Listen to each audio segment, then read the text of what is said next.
দিবই, আজ হোক আর কাল হোক, ভূমিকম্প দিয়ে হলেও, টর্নেডো দিয়ে হলেও, জলোচ্ছ্বাস দিয়ে হলেও, বন্যা দিয়ে হলেও, আজকে তার বাস্তব ভুক্তভোগী।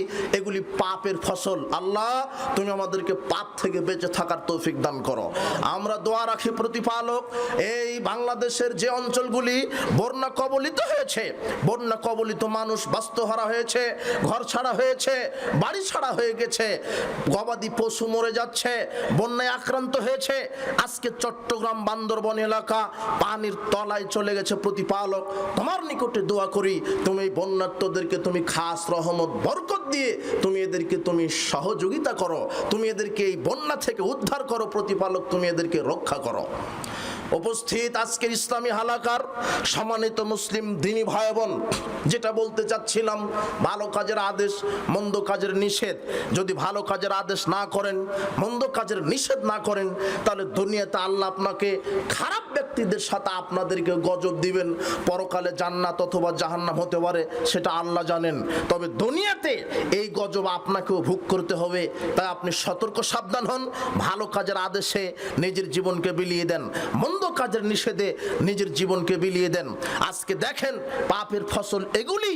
আল্লাহ বলছেন জাহারাল ফাসাদ ফিল বাররি ওয়াল বাহর বিমা কাসাবাত আইদিন নাস, যা বিপদ সব মানুষের হাতের কামাই করা। ওই যে পাপ, আল্লাহ বলছেন পাপ করা ছেড়ে দাও, আমি বিপদ দেওয়া ছেড়ে দিব, আমি বিপদ দেওয়া ছেড়ে দিব, পাপ করা ছেড়ে দাও। আজকে কত অসহায় মানুষ পানিতে ডুবে আছে, কত অসহায় মানুষ বন্যায় আক্রান্ত হয়েছে। এই জন্য আপনারা খাসভাবে তাদের জন্য দোয়া করবেন। আল্লাহ সুবহানাহু ওয়া তাআলা তাদের জন্য যত ক্ষতি হয়েছে তার চাইতে 10 গুণ যেন আল্লাহ সুবহানাহু ওয়া তাদেরকে ফিরিয়ে দেন। আল্লাহ তুমি কবুল করো। সার্বিক সহযোগিতা আপনারা প্রদান করবেন। বিভিন্ন ইসলামী সংগঠনগুলি, আমাদের আহলে হাদিস আন্দোলন বাংলাদেশ, তারা সাংগঠনিকভাবে ত্রাণ নিয়ে চট্টগ্রামে গেছে। যুব সংঘের লোকেরা কাজ করছে, ছেলেরা আন্দোলনের মুরব্বীরা কাজ করছে। সেখানে আপনারা দেখবেন ফেসবুক, ইউটিউবে তাদের অ্যাকাউন্ট নাম্বারগুলি আছে। এগুলির মাধ্যমে আপনি বন্যার্তদের পাশে দাঁড়াবেন। 1 টাকা হোক, 5 টাকা হোক, 500 টাকা হোক, 5000 টাকা হোক, সামর্থ্য অনুযায়ী দিয়ে তাদের পাশে দাঁড়ান। আল্লাহ তুমি আমাদেরকে তাদের পাশে দাঁড়ানোর তৌফিক দান করো। উপস্থিত বৈঠকের মুসলিম দিনী ভাই বোন, বলছিলাম সমাজ সংস্কারে আপনাকে প্রয়োজন, মুরব্বীদের পরামর্শ দরকার, আর যুবকদের বিপ্লব দরকার।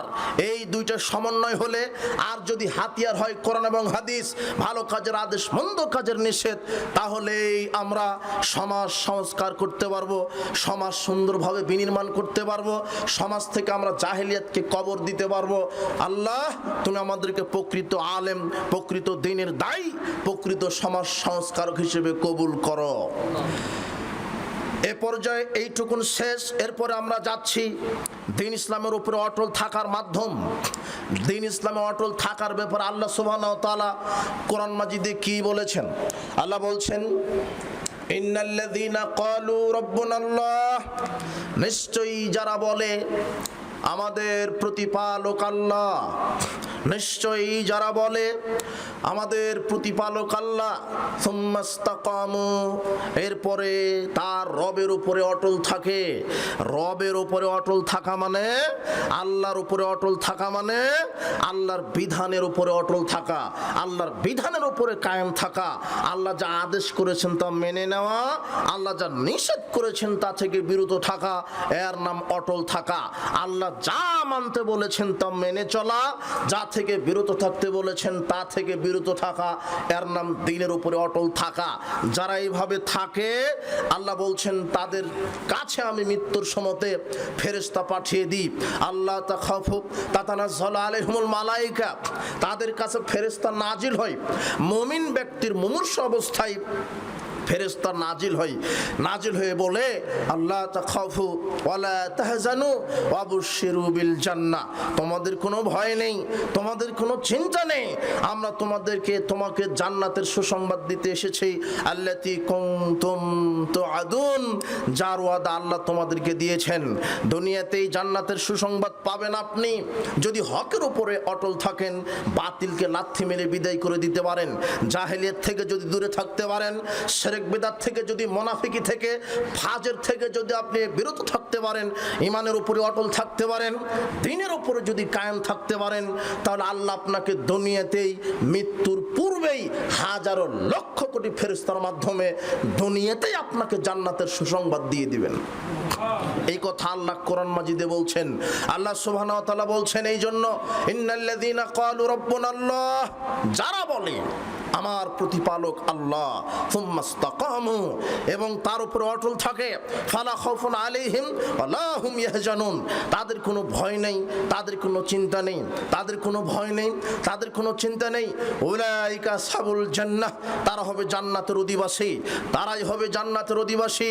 খালিদিনা ফিহা, তারা সেখানে চিরকাল থাকবে, তারা তাদের কর্মের বিনিময়ে তারা সেখানে চিরকাল থাকবে। এই কথা আল্লাহ বলছেন।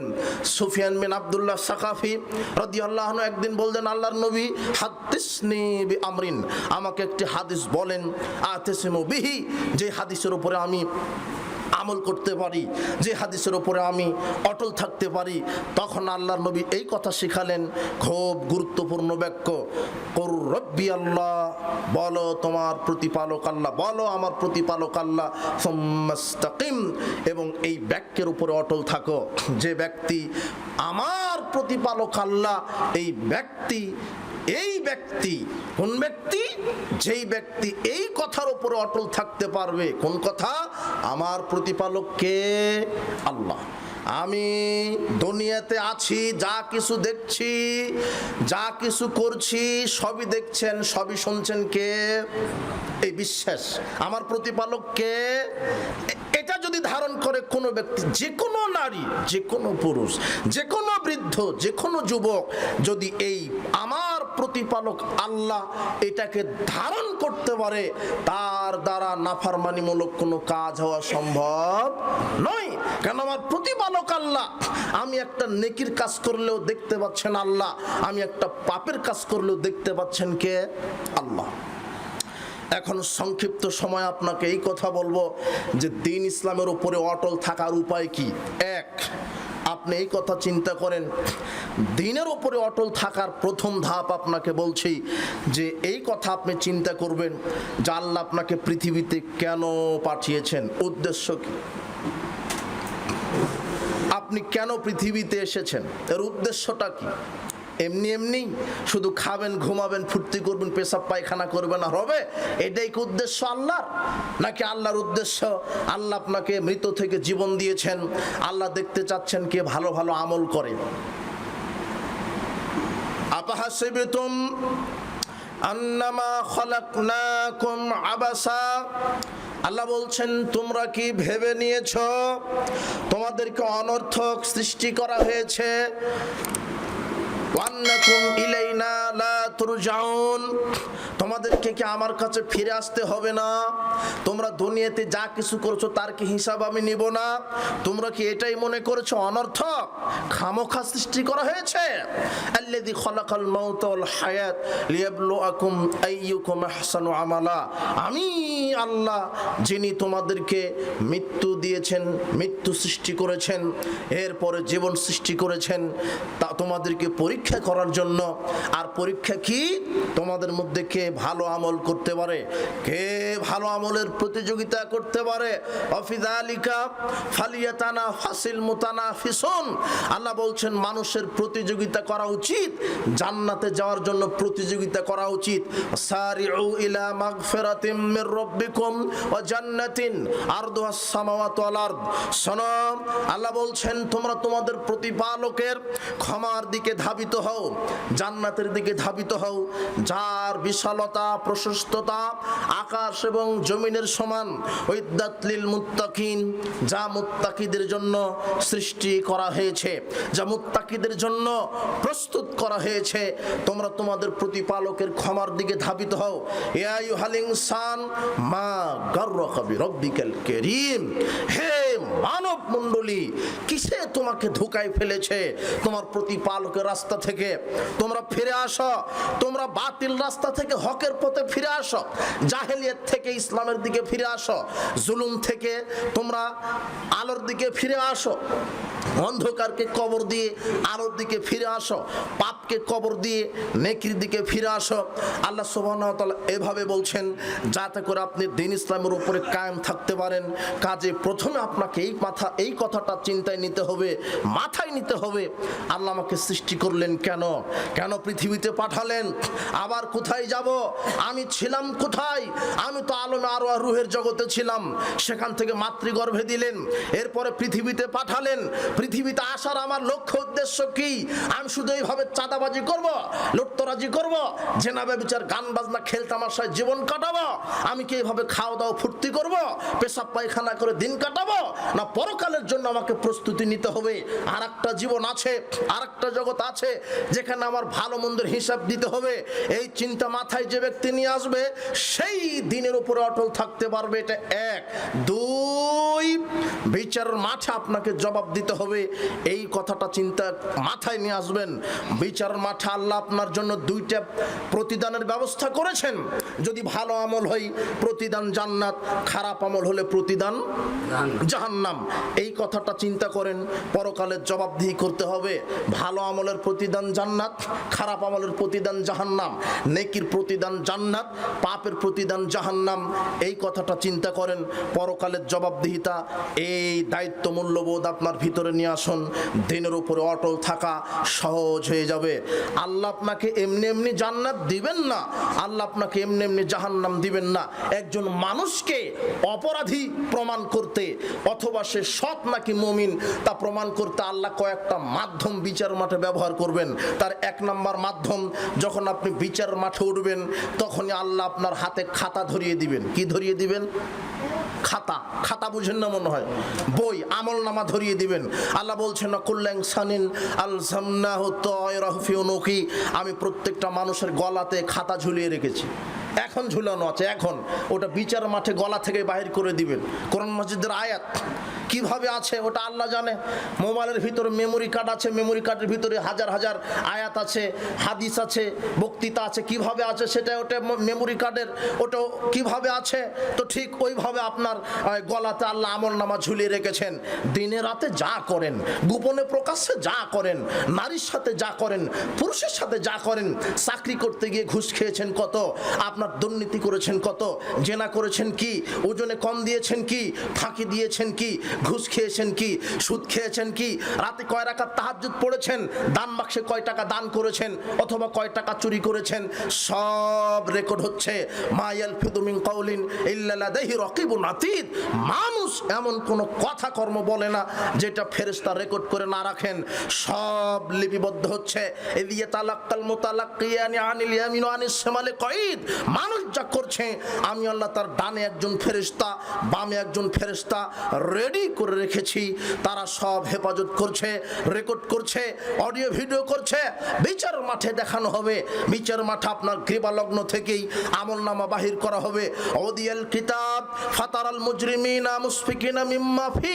আল্লাহ বলছেন, মুহাম্মদ সাল্লাল্লাহু আলাইহি সাল্লাম, যখন অপরাধীদের আমলনামা আমি বাহির করব, কিতাব তাদেরকে দেখাবো, আপনি অপরাধীদেরকে আতঙ্কিত দেখবেন, ভীত সন্ত্রস্তগ্রস্ত দেখবেন। ওয়ায়াকুলুনা ইয়া ওয়াইলাতানা মালি হাদাল কিতাব। অপরাধীরা যখন আমলনামাটা পাবে, তখন তারা বলবে, আশ্চর্য কিতাব, লা ইউগাদিরু সাগীরা ওয়ালা কাবীরা। এখানে বড় পাপও আছে, ছোট পাপও আছে, কোনো কিছুই বাদ দেয়নি। আশ্চর্য কিতাব, রাতে কি করেছি আল্লাহ সেটাও লিখে রেখেছেন, দিনে কি করেছি আল্লাহ সেটাও লিখে রেখেছেন, নারীর সাথে কি করেছি সেটা লেখা আছে, পুরুষের সাথে কি করেছি সেটা লেখা আছে। আরে এটা কয় টাকা দান করেছি সেটা লেখা আছে, কয় টাকা আত্মসাৎ করেছি সেটাও লেখা আছে। আশ্চর্য কিতাব। সেদিন মানুষ উন্মুক্ত কিতাব পাবে। কিতাব পাওয়ার পরে, কিতাব দেওয়ার পরে আল্লাহ বলবেন, ইকরা কিতাবাক, আপনি নিজের কিতাব আপনি পড়েন। কাফা বিনাফসিকা আল-ইয়াওমা আলাইকা হাসিবা। সেদিন প্রত্যেকটা মানুষ নিজের কিতাব নিজে পড়ে যথেষ্ট হয়ে যাবে। সে নিজেই যথেষ্ট হবে। আমার থাকার জায়গা কোথায়? সেদিন আরবি জানলেও পড়তে পারবেন, আরবি না জানলেও পড়তে পারবেন। সেদিন আপনি বলে দিতে পারবেন, আপনার কিতাব আপনি দেখেই পড়ে বলবেন যে এখন আমার থাকার জায়গা কোথায়, কেন সব পড়তে পারবেন। কত নেকির কাজ হয়েছে, কত পাপের কাজ হয়েছে, আপনি নিজেই বুঝতে পারবেন আমার থাকার জায়গা কোথায়। মানুষ, আল্লাহ আপনাকে এইভাবে অপরাধী প্রমাণ করবেন অথবা নেক ব্যক্তি প্রমাণ করবেন, খাতা হাতে ধরিয়ে দিবেন। কথা বোঝা গেল না মনে হয়? প্রমাণ করে ছাড়বেন খাতা। এটা এক নম্বর মাধ্যম। এরপরে আল্লাহ আর একটা মাধ্যম দিবেন। বহু মুনাফিক থাকবে যারা খাতাকে অস্বীকার করে বলবে, আল্লাহ ফেরেশতা এগুলি বানিয়ে লিখেছে, আমি এগুলি করিনি। এখন কি হবে? তখন আল্লাহ বলবেন ইয়ামা তুহাদ্দিসু আখবারাহা, ঠিক আছে ফেরেশতা বানিয়েছে, এটা মেনে নিলাম, তবে তুমি রাতে দিনে কোথায় কোন ময়দানে কাজ করেছো মাটি টপ টপ করে কথা বলে দিবে। মাটি কথা বলবে, আপনার বিরুদ্ধে আপনার সাক্ষ্য দিবে, কোথায় পাপ করেছেন কোথায় নেকি করেছেন। এরপর আর একটা মাধ্যম দিবে।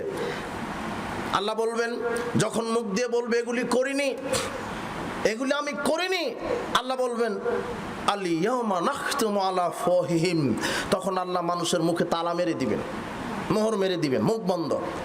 ওয়া তুকাল্লিমুনা আইদিহিম, আল্লাহ বলছেন তার হাত আমাদের সাথে কথা বলবে। ওয়া তাশহাদু আরজুলুহুম, পা সাক্ষ্য দিবে নেকির কাজে গেছে না পাপের কাজে গেছে। পা কোথায় গেছে? পা সাক্ষ্য দিবে বিমা কানু ইয়াকসিবুন, সে যা উপার্জন করেছিল সে সম্পর্কে হাত পা সাক্ষ্য দিবে। আল্লাহ বলছেন ইয়াউমা তাশহাদু আলসিনাতুহুম ওয়া আইদিহিম আরজুলুহুম বিমা কানু ইয়ামানুন, সেদিন তার জিহ্বা তার বিরুদ্ধে সাক্ষ্য দিবে, তার হাত তার বিরুদ্ধে সাক্ষ্য দিবে, তার পা তার বিরুদ্ধে সাক্ষ্য দিবে। শাহিদ আলাইহিম সামউহুম, তার চোখ তার বিরুদ্ধে সাক্ষ্য দিবে। আবসারুহুম, তার চামড়া তার চক্ষু তার বিরুদ্ধে সাক্ষ্য দিবে। শাহিদ আলাইহিম সামউহুম, তার কান তার বিরুদ্ধে সাক্ষ্য দিবে। আবসারুহুম, তার চক্ষু তার বিরুদ্ধে সাক্ষ্য দিবে। জুলুদুহুম, তার গায়ের চামড়া তার বিরুদ্ধে সাক্ষ্য দিবে। সেদিন বাঁচার কোনো পথ থাকবে না, সেদিন বাঁচার কোনো পথ থাকবে না। আমলনামা দেখাবেন, আমলনামা যদি অস্বীকার করেন মুখ বন্ধ করে দিয়ে হাত পা কথা বলবে, হাত পা কথা বলবে তো বলবে, মাটি কথা বলবে, কোথায় কোন ময়দানে কোন সময় কার সাথে কি পরিমাণ পাপ করেছেন কি পরিমাণ নেকি করেছেন সব মাটি টপ টপ করে বলে দিবে। এরপরে সর্বশেষ যেটা হবে আমলনামা আল্লাহ ওজন করবেন। ওয়ানাদাউল মাওয়াজিনাল কিসত লিয়াউমিল কিয়ামা, আল্লাহ বলছেন আমি প্রত্যেকটা মানুষের জন্য মিজান স্থাপন করব, আমি প্রত্যেকটা মানুষের জন্য মিজান দাঁড়িপাল্লা স্থাপন করব। ফালা তুজলামু নাফসুন শাইআ, কারো প্রতি অনুপরিমাণ জুলুম করা হবে না। ইন কানা মিসকাল হাববাতিন মিন খারদালিন আতাইনা বিহা, সে যদি অনুপরিমাণ পাপ নিয়ে আসে অনুপরিমাণ নেকি নিয়ে আসে সেটা আমি উপস্থিত করব। কাফা বিনা হাসিবিন, আমরা তার হিসাব নেওয়ার জন্য যথেষ্ট। তার মানে দাঁড়িপাল্লা হবে, যার নেকির পাল্লা ভারী হবে থাকার জায়গা কোথায় বোঝা যাচ্ছে না মনে হয়? যার নেকির পাল্লা ভারী থাকার জায়গা জান্নাত, যার পাপের পাল্লা ভারী তার থাকার জায়গা জাহান্নাম। ফাম্মা মান সাকুলাত মাওয়াজিনু ফাহুম হাবিয়া, যার নেকির পাল্লা ভারী, যার ফাম্মা মান সাকুলাত মাওয়াজিনু